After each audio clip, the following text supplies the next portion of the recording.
A motorcycle with a broken part sitting in the garage is a sure cause of heavy spending if you rely only on the shop. Buying the original part took days and cost too much for a tight budget.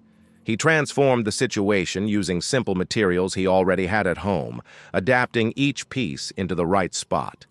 Nobody believed that hack would work, but the results surprised everyone who saw it up close. The bike went back to running normally without spending almost anything through the whole process.